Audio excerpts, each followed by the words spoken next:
The Volcano and the Earth's Secret. In a distant valley, surrounded by dense forests and sparkling rivers, stood a magnificent volcano known by the name of Fumara. All the villagers living at the foot of its slopes respected the volcano, but feared it.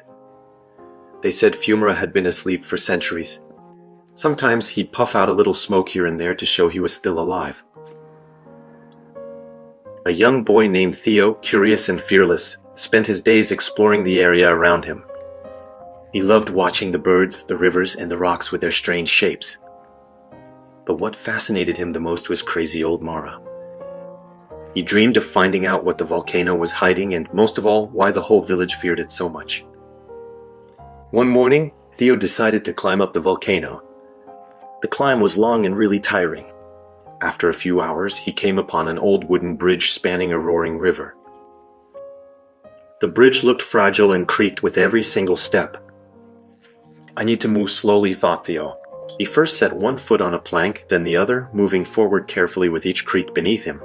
His heart was beating faster, but he kept going, knowing that curiosity and courage were stronger than any feeling of fear. Higher up, the volcano's smoke grew thicker, stinging the eyes and making it hard to breathe. Theo used his magic lantern to light up the path. He found a narrow path between the rocks that shielded him from the smoke. He paused for a moment to listen to the wind and watch nature's signs, remembering his grandmother's advice. "The earth speaks to us if we know how to listen," she would say. As he neared the top, a huge boulder suddenly appeared, blocking the path ahead. To her surprise, the rock began to speak. "To enter the volcano's cave, you need to show what you've learned along the way. Courage, respect, and care for nature," said the rock. Theo thought for a moment, then said, "I've learned to respect every stone, every tree, and every breath of wind. And I want to see what the earth can show me." The rock slowly moved aside, revealing the entrance to a sparkling cave. Inside, the walls shimmered with countless colors, and a gentle voice echoed, "Welcome, Theo. Not many humans have dared to come here.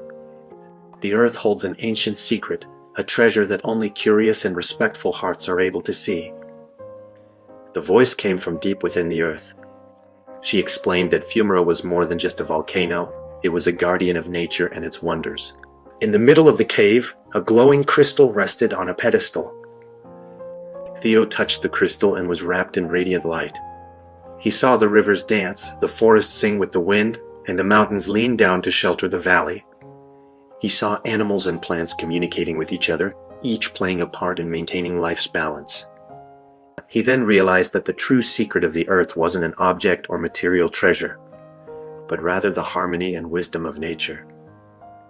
On his way back down, Theo came across a few more challenges: rolling stones, strong winds, and steep, winding paths. But at every step he remembered the crystal and the words he had heard. He carefully studied the surroundings and always managed to find a safe path. Back in the village, he told them about his adventure. The villagers, skeptical at first, slowly began to understand the message. We needed to listen to and respect nature in order to live in harmony with it. Little by little, Crazy Ben there stopped scaring anyone at all. He became a symbol of wisdom and protection. The townspeople learned to appreciate and care for the world around them. The moral of this story is this: the greatest treasure on earth is its balance.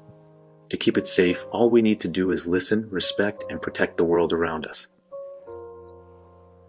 The most precious treasures aren't always found outside, but are more often made of wisdom and a sense of harmony.